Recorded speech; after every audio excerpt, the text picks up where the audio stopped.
What's up everybody? In this video, we are going to learn about basic electronics and some concepts that we will use for this course. It is important to understand some basics about electronics before we start using the elements in your kit.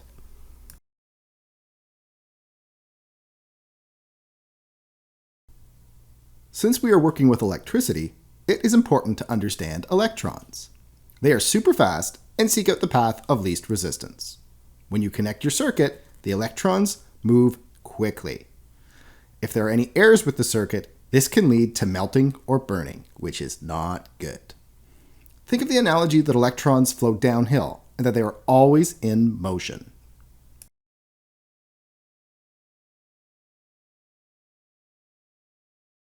In our circuits, we will control where the electrons go. This involves using conductors and insulators. A conductor is a material that allows electrons to flow easily. This would be something like metal. An insulator is a material that limits or prevents electron flow. This would be something like rubber.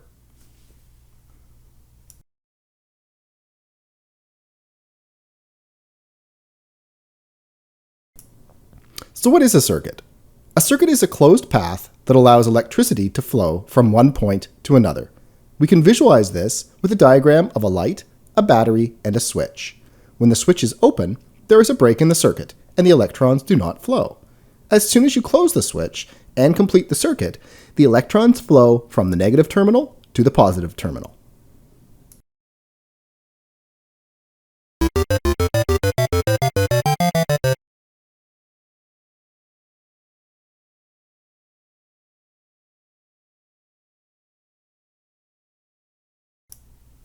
We can use a multimeter to test our circuits and see where the electrons are flowing. It is not required to have a multimeter, but it is a useful tool if you want to continue in the makerspace.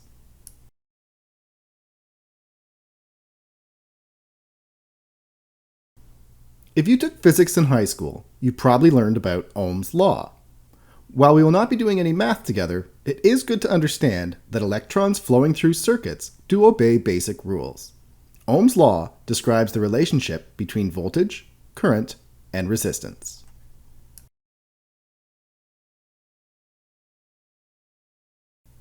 You can read Ohm's law as V equals I times R, or volts equals current times resistance.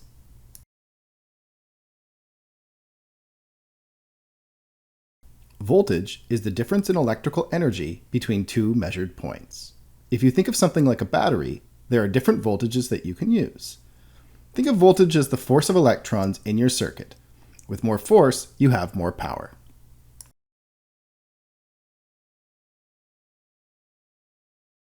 Current is the rate of flow of electrons.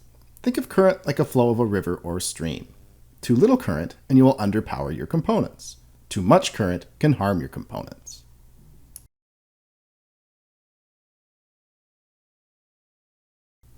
Resistance is the restriction of flow of electrons in a circuit. Even conductors have a resistance, but it might be minimal. For resistance, think of this as like a tap or a dam blocking the flow of a river.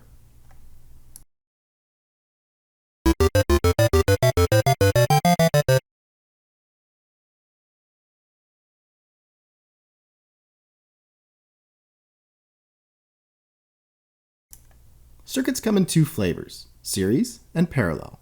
In a series circuit, all components are connected to one another. If you remove a component, you break the circuit.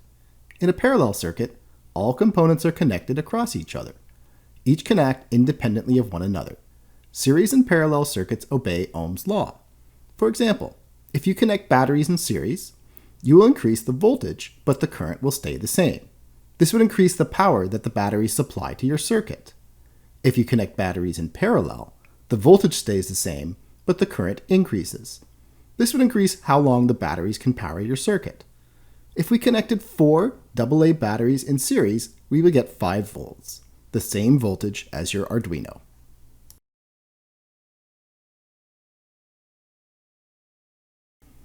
We'll be using a breadboard to build our circuits. Breadboards enable quick connections between components. Within the board are conductive strips arranged in rows. This allows you to connect components to one another. The terminal strips are connected to one another horizontally. There's a break between the horizontal strips down the middle. We'll call this the Great Divide.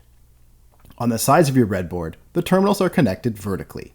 These are normally used for power and ground.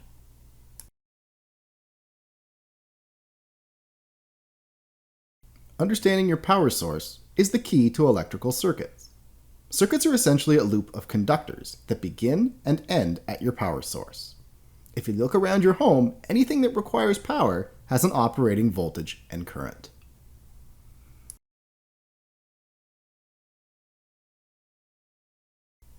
We will be working with low voltages.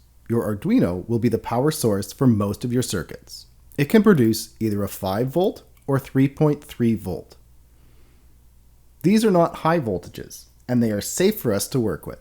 That being said, it is always important to double check your circuit before you connect the power.